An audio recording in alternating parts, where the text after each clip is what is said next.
Our next speaker is Shekhar.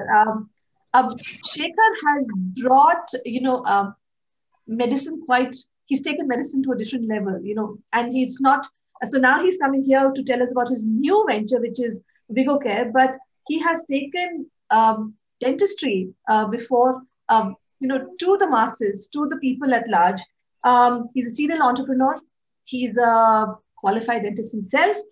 So I'd let Shekhar take us on his journey of his new venture and what they're doing. Shekhar, over to you. Hey, thanks, Sekhar. Good to see you again here. So I'm Sekhar Chennupati. I'm a maxillofacial surgeon myself, and I currently run an organization called Vigocare, which is a healthcare technology company. Before this, I started my maxillofacial practice after doing thousands of surgeries in maxillofacial area. I moved on to co-found a company in technology space. Then in 2010, I founded another company, which is a multi-specialty chain of dental clinics by name Dentis, and which has turned out to be India's largest dental care service provider, with about 350 clinics operating across India. And we are globally the 8th largest dental care service provider as of today. So it comes to be a long journey, exciting, challenging journeys.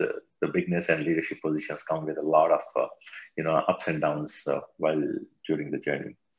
So I can actually share my experiences there, and then I will also touch upon what we are doing today, right now in Vigocare. We started off our first dental clinic in year 2010 in a place called Vijayawada, and started with first 1 clinic, 2 clinics, 3 clinics. And then we went on adding clinics and multiple fundraising rounds, friends and family rounds, venture capital round, 2 rounds of venture capital funding.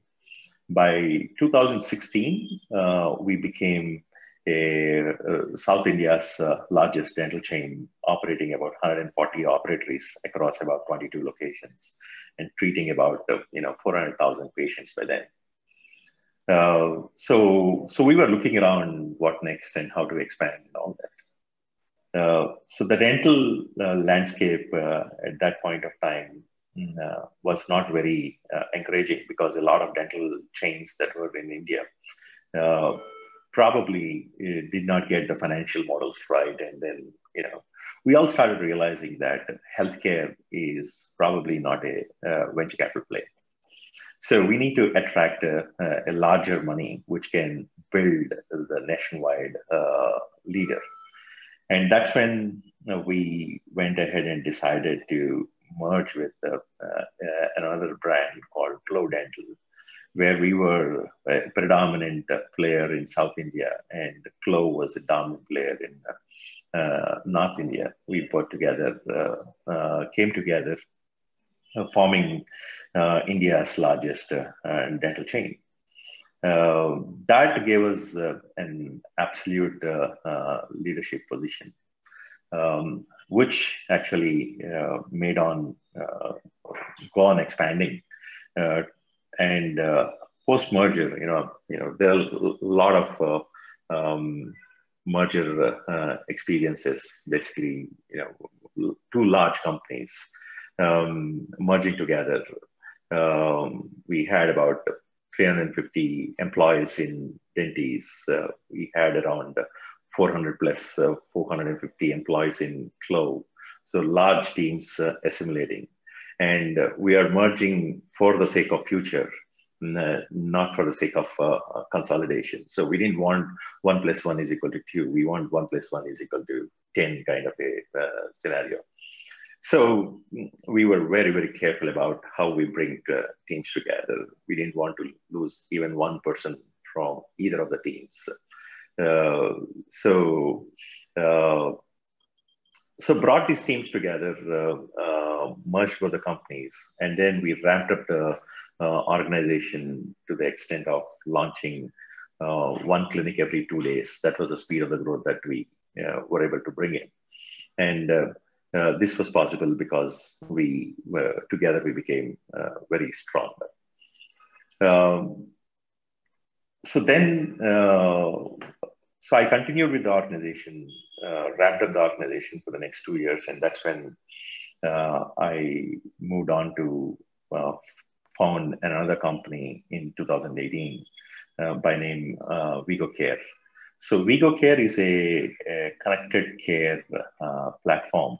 So I'll take a step back and I'll probably explain you what's a vision and what's the problem that we are solving in this company. If you take healthcare, there's a primary preventive healthcare on one side, and there is a very reactive secondary tertiary healthcare on the other side. The primary healthcare is pretty much non-existent in a country like India. Doctors are overburdened. We only have 6 doctors for every 10,000 population, whereas the world average is 28 doctors. So we wanted to solve this problem. A lot of diseases can be prevented. For example, you go to a doctor for a chest pain. Maybe it's not diagnosed in routine examination. It possibly that it could get neglected, unrecognized. And then, after 6 months or after 1 year, the same patient might go back with a serious illness, which gets attended at that point of time. So we wanted to use technology to bridge this gap. And we have built a connected care platform where we have biosensors on one side, IoT, medical IoT biosensors on one side.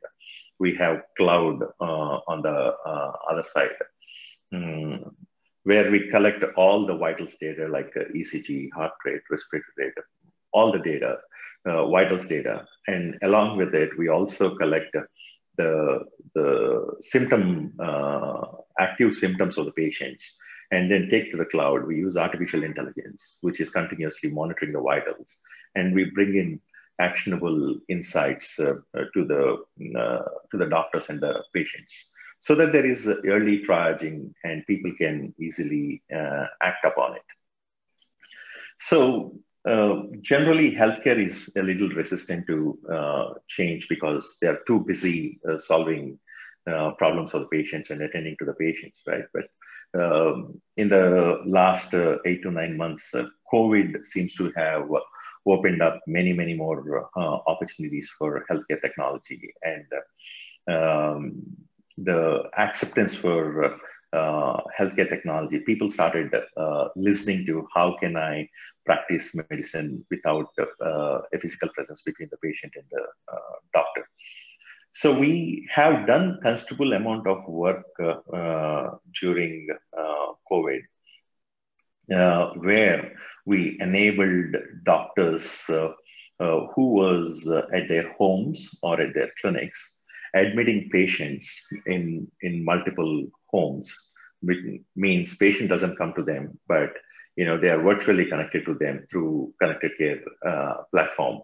And then all the necessary insights goes to the doctor, and the doctor does consultation to the patients on a daily basis, as if the patient is admitted in the hospital, and the doctor is every day going for the doctor rounds and then prescribing and then advising to the patients. And if some patient is going beyond control, where they need to be triaged to the hospital, that's when the patients are shifted to the hospital. We have worked with many hundreds of the doctors, and it's not just the doctors. We also worked with many hospitals where hospitals had the problem of not having enough of nurses during the pandemic.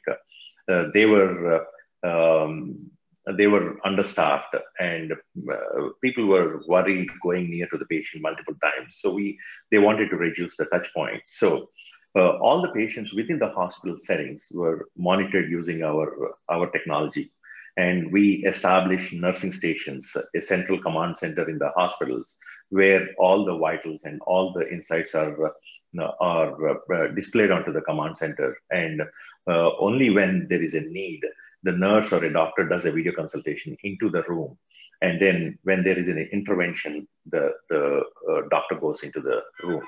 So we are a connected care technology platform with multiple use cases where we bring patient vitals, connect them back to the doctors, and doctors increase their efficiencies. There is increased treatment effectiveness, and all this using small devices, which are very, very consumer-friendly devices. There's no large monitors. Which means this is a very clinical grade solution with a very consumer-centric approach. So this is what we do at Connected Care, and then if there are any questions or anything, I'm ready to take. Thank you so much, Sekhar, for sharing your journey with us, and also letting us know how you've brought efficiencies into the medical system by letting doctors, especially in times of COVID, where physical access, physical presence was a challenge. How you've helped in them monitoring a patient's vitals using consumer scale devices. But thank you so much, Sekhar. The networking is also happening on Event Desk. So I think the people who would love to reach out to you as well. And if anybody is there, Sekhar is also, he's somebody who's fairly accessible. So any of the startups want to reach out to him could do so. Thank you so much, Sekhar. Shyam, over to you now to take us forward. So Please, sir. So do I go ahead and log out from here, or? Thank you. Thank you, and feel free to leave your information at our networking desk, of course. You can leave your profile in the open mic desk so folks can connect with you. A whole lot of engagement, a whole lot of interactions that are happening.